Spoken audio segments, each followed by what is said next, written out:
Setiap insan manusia terkadang ingin mengetahui masa lalunya secara alami. Ada yang mencarinya lewat tulisan, ada juga narasi-narasi masyarakat walaupun sudah terdistorsi. Kehebatan dan kegelapan masa lalu bukan saja milik sejarah, melainkan sejarah merupakan pandangan akan masa depan untuk menentukan sebuah jati diri.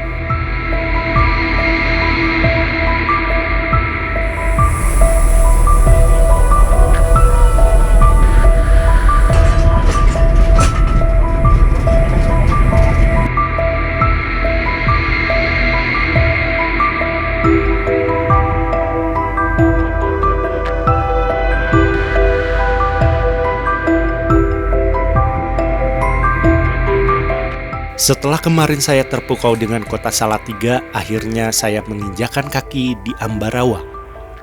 Ambarawa merupakan daerah garnisun pada saat kolonialisme bercokol di daerah ini. Ada beberapa jejak militer Belanda dibangun di sini. Di antara jejak tersebut bisa kita lihat melalui mata kepala sendiri seperti Benteng Willem I, stasiun kereta api, dan tangsi-tangsi militer. Tidak serta-merta pihak Hindia Belanda membangun garnisun di daerah ini. Alasan yang paling tepat adalah Ambarawa merupakan daerah yang strategis dalam mengontrol kegiatan utara dan selatan.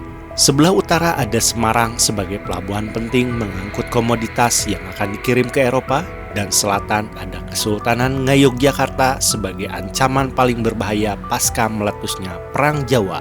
Maka dari itu, jejak Siborik akan mencari jejak masa lalu yang berada di sini.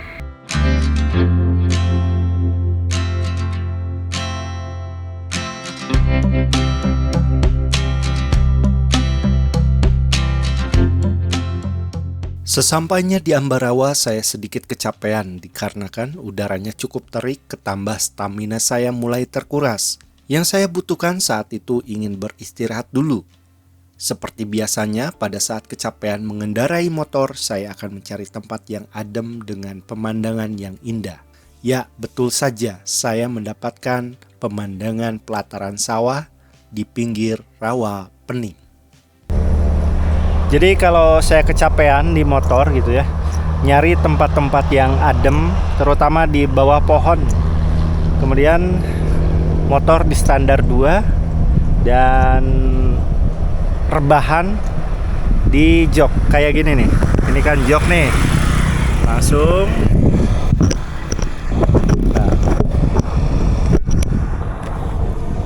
Nah, seperti ini teman-teman.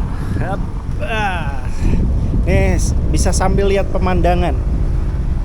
Ini di daerah Ambarawa, jadi bisa lihat Danau Rawa Pening.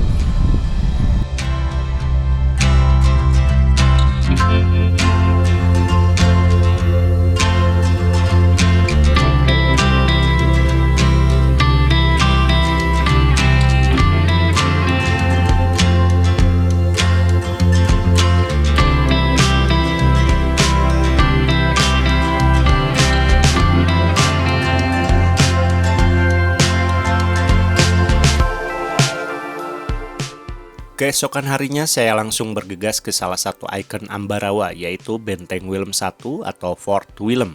Ternyata pada saat itu Benteng Willem lagi proses pemugaran. Proses pemugaran terbilang cukup lama, dari 2023 sampai September 2024. Kenapa saya tidak ngecek dulu di internet kalau lagi ada pemugaran? Ya, sudahlah kalau seperti ini. Benteng ini awalnya bernama Pendem Ambarawa, dibangun antara tahun 1834 sampai 1845. Kalau dilihat, benteng ini bukan sepenuhnya benteng pertahanan, terlihat dengan banyaknya jendela serta tidak adanya parit yang mengelilingi benteng. Menurut saya, tempat ini lebih ke barak militer dan pengadaan logistik. Kemudian saya mendukung sepenuhnya terhadap pemugaran benteng ini. Bisa jadi setelah dipugar, tempat ini menjadi destinasi wisata yang dikagumi. Selain punya nilai sejarah yang tinggi, tempat ini juga sebagai sarana meningkatkan ekonomi masyarakat. Jadi teman-teman, ini pemugarannya atau revitalisasinya yaitu dari tanggal 22 Desember 2023 sampai 16 September 2024. Jadi ada kemungkinan bisa dikunjungi itu ya sekitar akhir tahun 2024 ya, atau awal tahun. Nanti kalau udah pemugaran kayak gini, ada kemungkinan tempatnya bagus ya. Teman-teman, sebetulnya tujuan saya ke Ambarawa yaitu mengunjungi benteng Fort William 1 ya. Cuman dikarenakan lagi revitalisasi, akhirnya saya mengunjungi opsi kedua, yaitu Museum Kereta Api Ambarawa. Kita masuk ke tiket ya. Nah, tiket ini tuh ada tukang leker. Leker itu bahasa Belanda, artinya enak. Oh, jadi yang uap hanya sewa. Jadi harus ada berapa orang baru bisa ya? 40 lah ya. Hari ini ada yang ini? Uap hari ini nggak ada. Oh, nggak ada ya? Kami adanya reguler. Reguler. Diesel yang kuning. Oh, yang vintage ini ya. Iya. Nah, tiketnya sudah dapat ya. Ini untuk kunjungan, harga tiketnya yaitu 20.000. Nanti terpisah dengan wisata-wisata kereta api ya. Kalau teman-teman pengen naik kereta api, nanti ada beberapa yang tercantum di sana. Stasiun Ambarawa dulu bernama Stasiun Willem I sesuai dengan nama benteng yang dibangun di samping stasiun. Kenapa namanya Willem? Willem merupakan nama seorang raja dari Belanda, maka untuk mengenang jasanya, beberapa tempat menggunakan nama tersebut. Awal pembangunan Stasiun Willem I bertujuan untuk memperlancar mobilitas tentara Kenil dan komoditas andalan yang berada di sekitar Vorstenlanden atau Kesultanan Jawa, Kedung Jati, dan Ambarawa. Pembangunan jalur kereta api Semarang-Ambarawa selesai pada 21 Mei 1873. Pembangunan dilakukan oleh perusahaan kereta api swasta yang bernama Nederland Spoorweg Indies Maskapai atau NISM.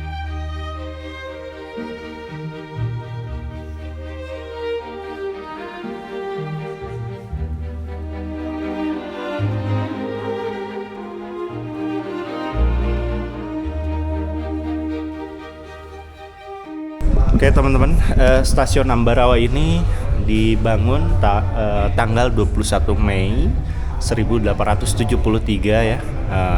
Namanya adalah Willem I, diambil dari raja pertama Belanda yang bernama ya sama dengan nama stasiun ini, yaitu Willem I, dan termasuk benteng yang di sana itu Willem I juga. Nah, ini setelah 1873 benteng ini stasiun ini terbuat dari kayu, kemudian 1907 dirubahlah menjadi batu-batu. Nah, latar belakang dari pembangunan stasiun ini yaitu menghubungkan antara Kedung Jati kemudian Ambarawa yang melewati Tuntang. Dan terutama di stasiun Ambarawa ini ada beberapa sektor yang sangat vital. Salah satunya adalah pembangkit listrik tenaga air Jelok dan Timo, Tuntang, kemudian ada garnisun, dan ini adalah tempat strategis untuk pertahanan dan kantor-kantor militer.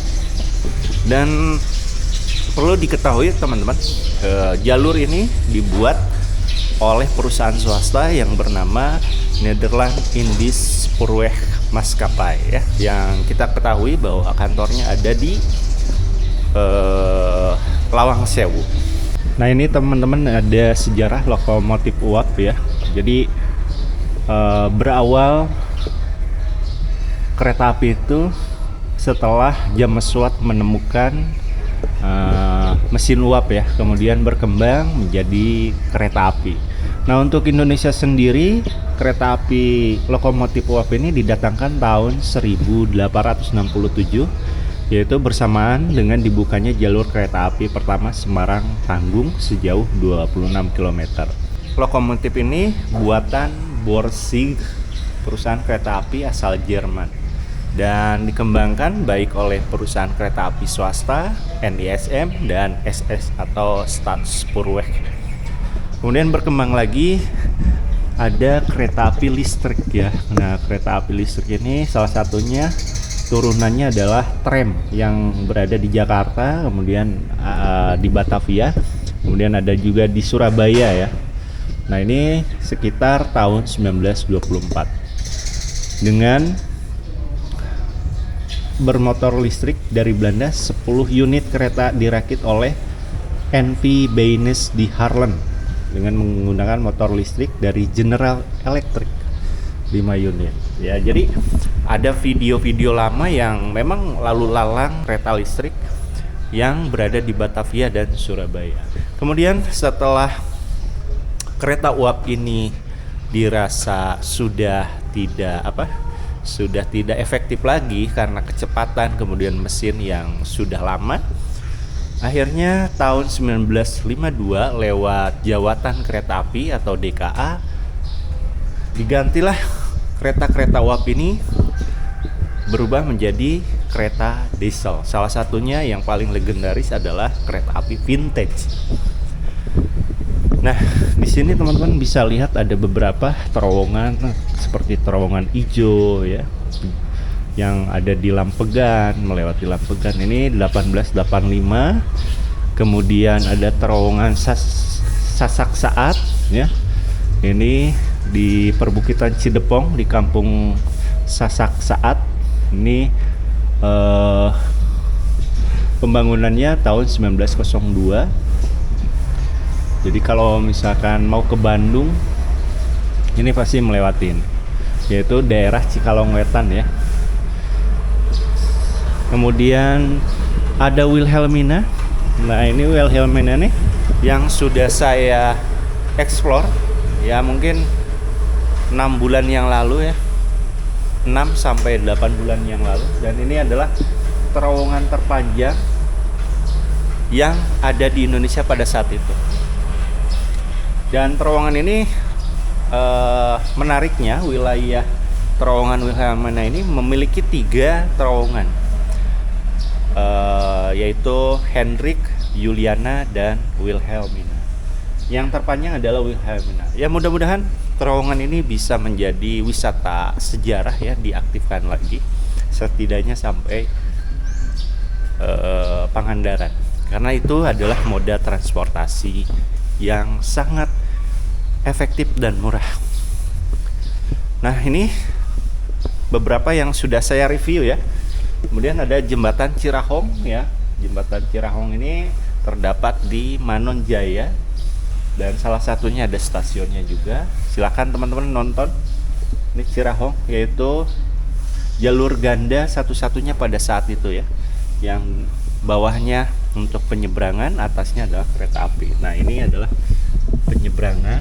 Bahkan pada saat agresi militer, pihak Belanda ini selalu menggunakan jalur ini untuk mengamankan daerah Sukapura, yaitu perbatasan Tasikmalaya dan Ciamis.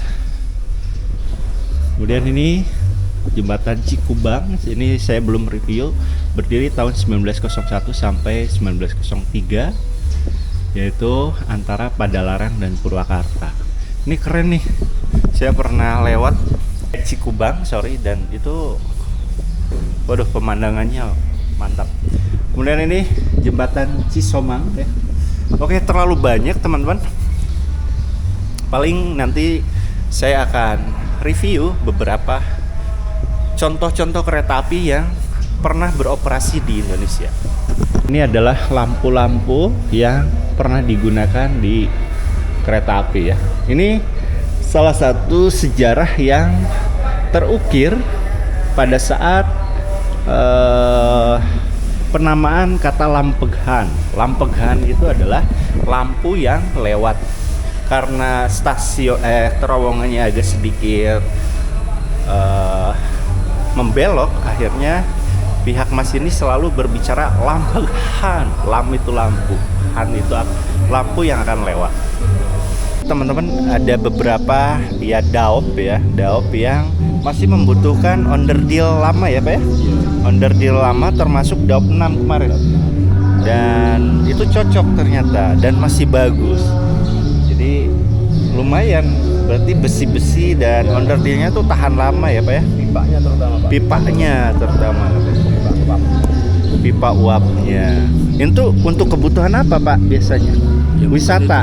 Mungkin Solo mau memfungsikan wisatanya Pak. Oh, Solo mau membuat ya wisata sejarah ya, terutama kereta api. Ini saya temukan ada rel bergerigi ya. Ini fungsinya adalah untuk menerjang perbukitan yang sangat curam. Jadi selain ada rel biasa, kemudian di tengahnya ada rel bergerigi. Nah, ini fungsinya untuk menerjang perbukitan yang Iya, curam ya. Biar kuat nanjakannya Pak. Nah, Biar ini penggunaan jalur ini ada di mana nih Pak? ini antara stasiun Jambu sampai Bedono Pak. Jambu sama Sama Bedono. Bedono. Itu yang paling nanjak. Jadi posisinya nanti kalau berangkat ke sana itu lokonya diputar. Jadi dia tidak narik tapi dorong. Oh, didorong. Didorong, lokonya diputar, didorong.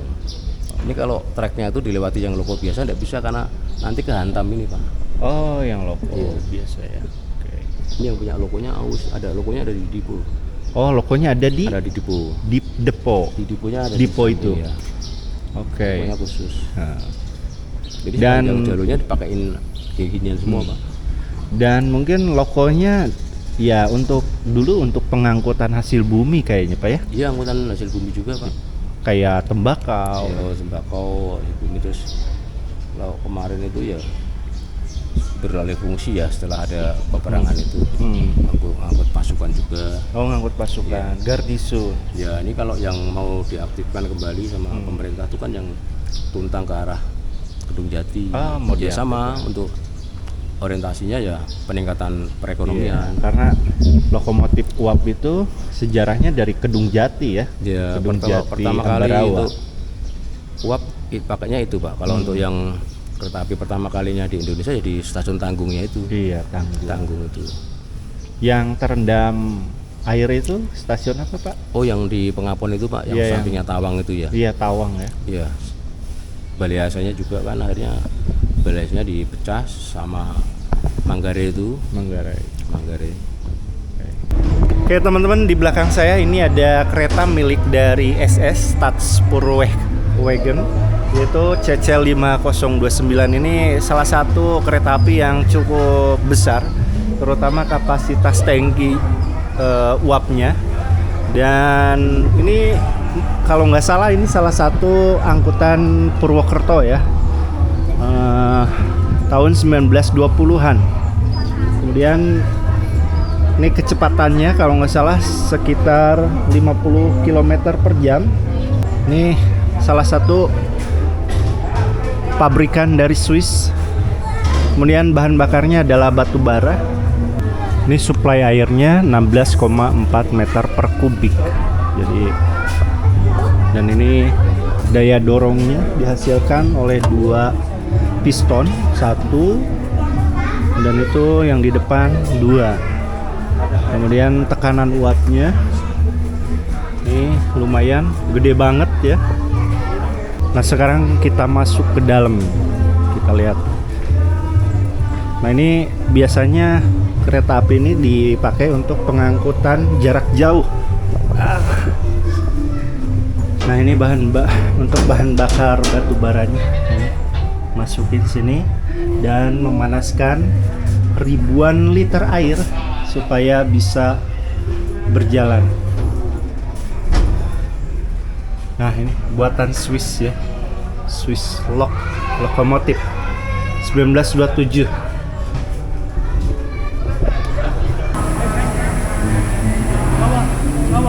Ini teman-teman adalah kereta api yang dipakai untuk konferensi Asia Afrika, pemimpin Asia Afrika tahun 1952 untuk pengangkutan ke Bandung.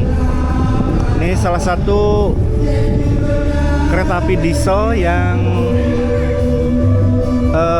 sangat berjasa ya. Selain loko-loko uap yang kapasitas ketonnya besar, di sini juga ada loko uap yang kapasitasnya kecil ya. Biasanya loko-loko ini digunakan untuk pengangkutan komoditas hasil bumi. Ini yang saya lihat loko ini biasa pernah saya lihat di video Belanda. Ini biasanya digunakan jalur-jalur pendek ya. Nah, ini adalah lampunya, lampu dari kereta api yang sejarah Lampegan itu dari lampu-lampu ini ya. Kemudian loko ini pernah digunakan jalur Tanjung Sari Rancaekek. Nah, Tanjung Sari Rancaekek pernah menggunakan loko ini. Jadi ini sangat kecil sekali ya kapasitasnya. Mungkin kecepatannya mungkin paling cepat 30 km per jam.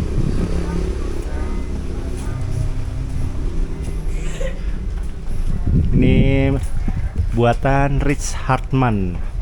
Wah, ini kebayang kalau lagi jalannya ya. Ini uapnya sangat tebal dan ini sisa-sisa uap tuh. Kacanya juga udah burem. Nah, ini pembakarannya. Kayaknya ini kalau difungsikan lagi jalan ya. Untuk para penumpang dari stasiun Ambarawa keberangkatan pukul 11.00, mohon tidak terburu-buru naik, biarkan kereta apinya benar-benar berhenti. Beri kesempatan untuk penumpang turun lebih dahulu, juga beri kesempatan kepada petugas kebersihan untuk membersihkan rangkaian. Jalur 1 diperhatikan akan masuk kereta api wisata dari stasiun Tuntang tujuan akhir stasiun Ambarawa. Keberangkatan berikutnya dari stasiun Ambarawa pukul 11.00. Mohon tidak terlalu dekat dengan peron jalur 1, berdiri sejajar dengan tiang besi. Terima kasih. Pak KS, ini jenis kereta api apa, Pak? Ini makanya CR, Pak. Ini CR, yang vintage itu, Pak? Iya, yang pakai logo diesel. Oh, oke. Logo diesel. Ini masih menunggu ya, menunggu kereta api datang, dan sudah banyak juga yang siap-siap untuk naik kereta api selanjutnya. Dan ini peronnya teman-teman ya, peronnya. Kemudian ini adalah stasiun zaman dulu. Sebelumnya ini terbuat dari kayu dan pada 1907 berubah jadi batu bata. Itu jamnya masih klasik dan masih jalan teman-teman. Baik teman-teman, itu bisa terlihat ya lampu kereta apinya tuh. Ini jenis lokomotifnya adalah jenis lokomotif diesel. Saya kurang tahu serinya seri berapa. Oke teman-teman, ternyata ini serinya seri D30124 ya. Ini tetap peruntukannya sudah multifungsi antara komoditas dan angkutan umum.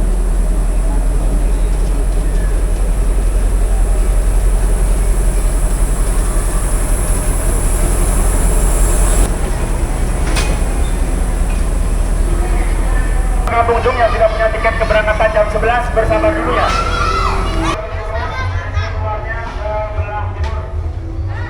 Ini setelah pengangkutan, pihak petugas membersihkan beberapa sampah ya untuk kebersihan dari gerbong kereta api klasik ini.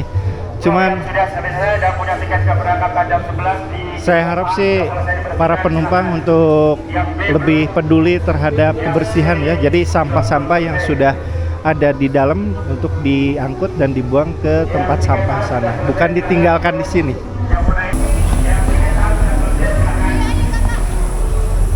Goedemiddag meneer. I'm sorry, I don't speak Holland. Oh, Holland. Oke. Jadi udah berapa lama Pak sebagai Di sini baru 20 tahun. 20 tahun, wow. Ini adalah proses penyambungan loko dengan gerbong ya. Kalau dulu loko itu diputar oleh turntable, tapi sekarang lebih efektif lagi. Jadi bisa maju bisa mundur si lokonya. Tapi dulu juga bisa maju bisa mundur, tapi ini jauh lebih efektif ketimbang pakai turntable. Ini hebat banget ya, masih terawat, masih bisa berfungsi. Walaupun mungkin umurnya sudah hampir 70 tahun. Ini proses penyambungan. D30124 Krupp. Krupp ini produksi dari Jerman. Terus.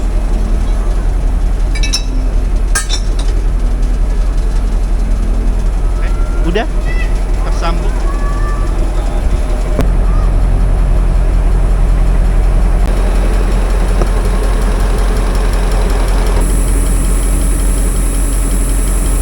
Ini keberangkatan tergantung dari komando Pak KS. Iya, dari Pak KS dikasih semboyan 40, sama dari kondekturnya semboyan 41. Gitu. Baru ini bisa berjalan. Ya. Awalnya apa? Suara dulu. Ya, habis dikasih semboyan 40, 41, terus kita bunyikan semboyan 35. Apa namanya? Semboyan 35. Semboyan 35. Iya. Iya, saya asisten masinisnya. Asisten masinis. Iya. Sempat apa? Masinis kereta uap belum? Kalau saya sih uap belum pernah, soalnya kalau uap ada brevet khususnya, Mas. Oh. Tanda kecakapan khususnya. Iya. Itu ya. Kalau ini kan diesel ya. Terus juga yang uap tuh kan jarang ini, jarang jalan. Biasanya cuma sewa kalau uap itu. Jadi hanya orang-orang senior ya yang Iya, yang udah punya brevetnya. itu tersertifikasi, Mas. Kalau yang maksudnya yang untuk Yang uap. uap, kita nyebutnya brevet itu tadi, Pak. Brevet, ya? Iya, brevet. Kalau sertifikasi kan yang untuk apa ya? Kalau di umum misalnya kayak SIM itu sertifikasi, kalau itu yang untuk dinas lah. Ya. Nah, kalau untuk yang misalnya lock tertentu, lock uap atau lock diesel itu namanya brevet. Oh, brevet. Iya. Untuk seorang masinis, apa PPKA atau petugas perjalanan kereta api itu fungsinya sebagai apa untuk masinis? Kalau fungsinya ya terkait dengan operasional perjalanan kereta api. Ya tentunya dengan tugasnya masing-masing ya. Misalnya kalau untuk masinis itu ya mengoperasikan kereta api Samalang-Sirang dan bertanggung jawab terhadap perjalanan kereta apinya.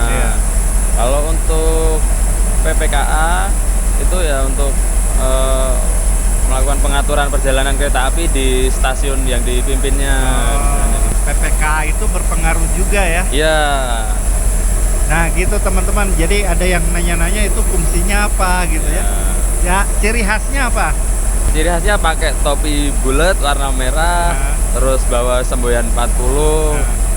Yang bentuknya kayak raket, warnanya hijau bulat. Iya. Sama Pak apa itu? Sama pakai Peluit. Ini peluit. Iya. Jadi ini belum bisa berangkat kalau PPKA belum keluar nih. Iya.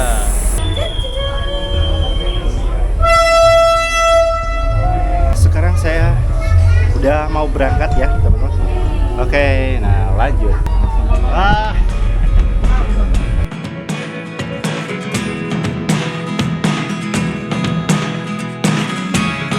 Never really know what's going on.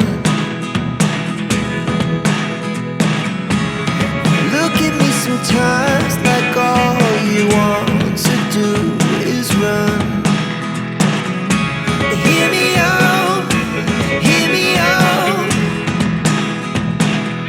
It's all the things you never show. There are the things I want to know. Secrets start in your heart so slow. But if you don't wanna tell me now, I guess I'll never know. Losing almost all. Teman-teman, rawa peningnya sudah kelihatan. Ini adalah perjalanan yang sangat menyenangkan karena kereta api ini bakal membelah danau rawa pening. Lihat penggunungannya ya, keren banget. Kenapa? Karena dia harus menembus air 1 tangki, Pak. 6.000 liter Pak. Itu pegawainya, istrinya udah tidur, suaminya udah nyanyi Pak. Masak sendiri. Ngopi sendiri. Butuh waktu 4 jam. Pak, di sini Pak. Udah lama Pak? Udah Ya. berapa tahun? Saya mulai 2001. 2001. Pernah ngejalanin kereta uap? Pernah. Ya. Termasuk pembakarannya. Yang mulai awal. Mulai awal. Iya.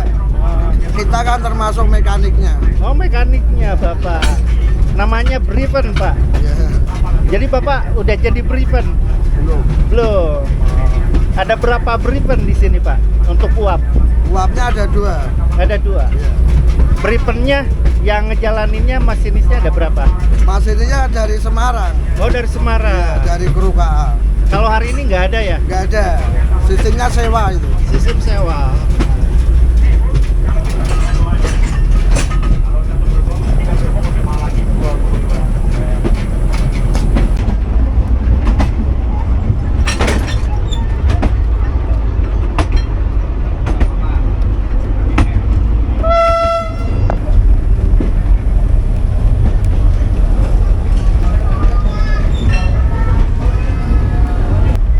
Sudah sampai di stasiun Tuntang.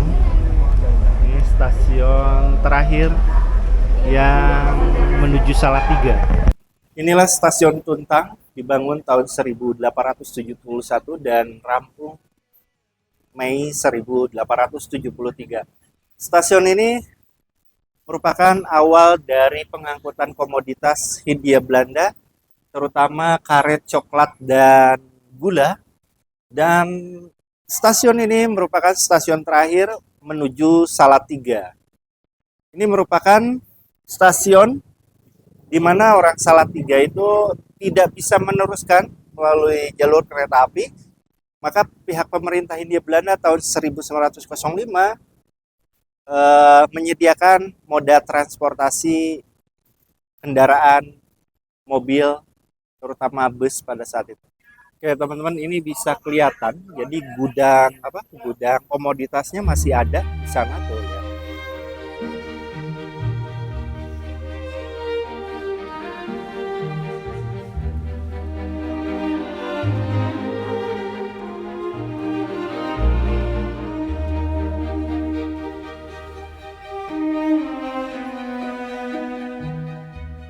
Menelusuri jalur kereta api Ambarawa Tuntang merupakan sensasi yang tidak bisa terlupakan, seolah dibawa ke masa lalu dengan geografis yang memukau. Kita seolah melihat lukisan alam yang indah seperti gunung-gunung yang berjajar, pesawahan, dan danau rawa pening sendiri. Tentunya yang paling menarik, gerbong yang saya naiki saat ini, gerbong ini diperkirakan sudah berusia lebih dari 1 abad. Pembuatan gerbong ini dilakukan di Daup 1 Manggarai dengan menggunakan kayu jati. Andai saja bangunan-bangunan bersejarah di Indonesia tidak dihancurkan, mungkin kita tidak usah membuat replika-replika Eropa yang sekarang bermunculan. Cukup dirawat saja dan dikembangkan menjadi tempat wisata. Akhirnya sampai juga di stasiun Ambarawa. Inilah gerbong yang sudah hampir 1 abad ya. Gerbong pengangkutan ini tahun 1900-an karena ini sudah menjadi moda transportasi angkutan militer dan masyarakat. Nah, Pak Joko ini sudah melanglang buana hampir berapa tahun Pak di kereta api? Saya dari 94. Dari 94. 2 tahun lagi habis pensiun. Pensiun. Nah, termasuk Pak Joko ini termasuk yang mengelola museum ya Pak ya? Iya. Ya. Oke Pak, ini mau nanya-nanya mungkin teman-teman. Latar belakang Belanda membangun jalur kereta api itu untuk apa? Angkutan atau Iya, yang jelas komoditas? pertama kedatangan Belanda itu kan pasti mencari ini Pak ya, rempah-rempah ya waktu Ya. itu. Nah, kebetulan di daerah sini kan banyak. Makanya untuk angkutannya yang bisa muat banyak ya dengan membangun jalur kereta api. Iya. Walaupun kemudian terlepas jadi beralih fungsi menjadi untuk angkutan pasukan atau apa. Sama halnya pertama kali yang ditanggung itu kereta api pertama itu sama kan Semuanya untuk ke arah ekonomi, untuk mengangkut Komoditas. ya komoditas. Berarti jauh sebelum terpikirkan untuk angkutan masyarakat. Betul, lebih ke hasil bumi. Dan mungkin kalau kita misalnya itu mungkin disanggah ya atau ada yang ini, terus pertanyaannya kenapa banyak terowongan jalan bawah ya Pak ya? Iya, betul. Terowongan-terowongan yang selalu terhubung dengan bangunan-bangunan yang dibangun oleh Belanda. Mungkin Bapak pernah Lawang Sewu. Lawang Sewu. Ada terowongannya. Iya. Terowongannya itu tembus ke kantor kereta api yang di Daop. Yang di Tamrin. Iya. Itu ketahuannya kan waktu Paragon berdiri itu, Pak. Oke. Pasang paku bumi, ambles ternyata ada terowongan ke arah Lawang Sewu. Masih ada sekarang. Masih, Pak. Tapi nggak bisa dikunjungi oleh umum. Nggak bisa, di Lawang Sewunya ditutup, Pak. Oh, Lawang Jadi Sewu. biar nggak bisa masuk. Terus itu tembus ke pelabuhan. Yang di pelabuhan ketahuannya waktu ada dari arkeolog untuk bangunan zaman dulu ya, pondasi pertama kereta api dari mana itu ketemu juga terowongannya ada. Iya. Itu mungkin saya percaya itu pasti terhubung. Oke. Terhubung. Jadi mungkin bahasanya hasil bumi kita memang benar-benar dirampok gitu loh. Dibawa ya, hanya ya lewat itu biar nggak ketahuan. Kalau lewat daratnya kan pasti ketahuan. Hanya lewat terowongan karena terhubungnya ke pelabuhan. Ke pelabuhan, ke kantor-kantor. Benteng Pendem itu. Pendem ya. Iya. Mungkin saya yakin ini Pak, ini kan sebelah kan lagi direnovasi nih sama Pemda setempat yang Benteng Pendem ada nih. Iya. Itu mungkin Willem 1 itu. iya mungkin nembus ke sini mungkin Pak. Tembus ke sini ya. Mungkin ya. Iya. Itu kan lagi direnov itu. Iya. Oke. Gitu. Ini pesan-pesan terakhir Pak KS untuk tempat-tempat heritage, mungkin nggak di Ambarawa saja, mungkin di tempat lain. Kalau Apakah minat orang Indonesia itu untuk ke tempat sejarah masih tinggi? Iya masih tinggi lah. Saya yakin masih tinggi. Jadi terus terang saja ini untuk yang berkunjung ke Ambarawa ini ya, itu banyak yang orang dari luar daerah sini. Oh, termasuk luar negeri ya? Iya luar negeri ya, itu sewa kapal itu yang pesiar itu pasti mampir ke sini. Sini terus yang Solo Tigo itu kan ada yang turis-turis itu. Iya. Kemarin tuh saya sewa uap, itu yang naik cuma 6 dari Jepang. Dari Jepang. Cuma 6 orang aja. Sewa sama hal itu gitu. Itu ada yang gila lagi, turisnya 1 sama guide-nya 1. Oke. Sewa uap. Sewa uap. Itu kisaran di berapa untuk sewa? Kalau untuk sewa itu uap, kalau kita uap ya, uap itu kalau sewa itu ditentukan harinya. Sabtu, Minggu atau weekend itu hari libur pasti sewanya akan tinggi. Yang menentukan itu. Terus dia mau pakai uap atau pakai diesel. Iya. Terus mau bawa berapa rangkaian. Untuk sewa itu berkisaran paling murah 6 juta, paling mahal 22 juta. Paling mahal 20 juta itu dia pakainya uap, rangkaiannya bawa 3 CR. Kalau yang 6 juta itu dia logonya diesel, bawanya 1 CR. 1 CR. Itu pun juga tetap dibatasi kapasitas penumpangnya. Kalau yang 2 ini 40, kalau yang pertama itu 36 karena dia terpotong 4 kursi untuk toilet. Oh, ada toilet. Ada toiletnya walaupun dia nggak berfungsi karena airnya ada di atas. Kandun airnya Ada nggak ada. Kita dipakai dengan sistem kayak gaya baru sekarang pakai tisu. Mungkin ada tisunya cuma kan mungkin orang nggak sungkan memanfaatkan mungkin nggak biasa ya. Nggak biasa. Ada itu Pak yang di gerbong A itu. Tapi mungkin pada risih mungkin pakai tisu. Pakai tisu.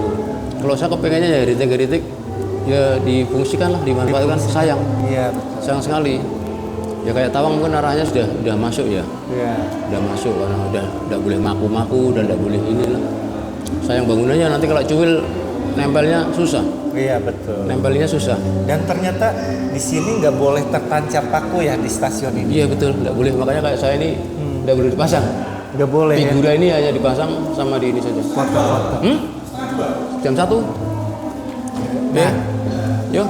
Berhubung Pak KS-nya mau memberangkatkan pesawat kereta api lagi, jadi ini Negara metu. Pak KS makasih Oke, Pak. Matur suwun saya, terima kasih silaturahminya. Nah ini adalah turntable, tempat pemutaran lokomotif. Jadi dulu di sini ada beberapa orang di ujung-ujung sini, kemudian ujung sana, kemudian lokomotif itu masuk ke sini, kemudian diputar sampai pas dengan jalur kereta apinya, lintasannya. Ini mungkin digunakan kurang lebih tahun sebelum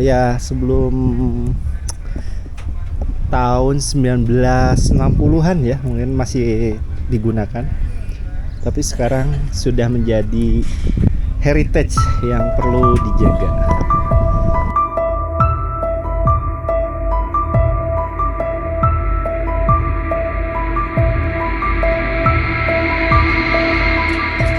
Kedatangan bangsa Eropa ke Indonesia merupakan salah satu contoh bahwa negara kita tercinta adalah negara dengan demografi dan alamnya yang subur. Bayangkan dengan pembangunan kereta api saja Belanda harus mengeluarkan dana yang begitu besar. Tujuannya hanya untuk mengambil hasil bumi dari tanah kita. Apakah kita semua tidak berpikir di tanah yang subur seperti Indonesia, pemerataan ekonomi masih belum tercapai? Semakin hari, masalah semakin berdatangan seperti biaya pendidikan, judi online, jeratan, pinjaman online, dan lain-lain. Lewat video ini, saya harap masyarakat kita lebih peduli terhadap tanah kita. Bukankah negara Belanda bisa kaya lewat tanah kita? Sedangkan kita sudah merdeka, jangan sampai negara sekaya ini dikuasai oleh segelintir orang yang hanya memikirkan perut sendiri. Saatnya rakyat Indonesia menyadari mulai detik ini kita bisa menjadi negara yang gemari Pahloh Jinawi, Toto Tentrem, Karto Raharjo di tanah surga ini.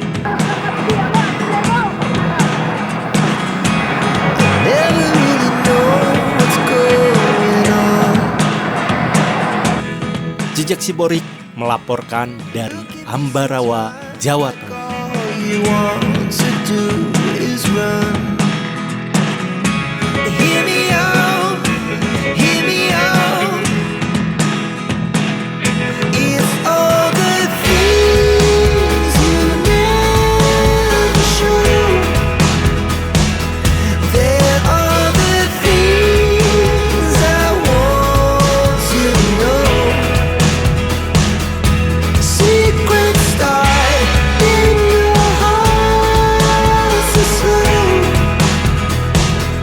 But if you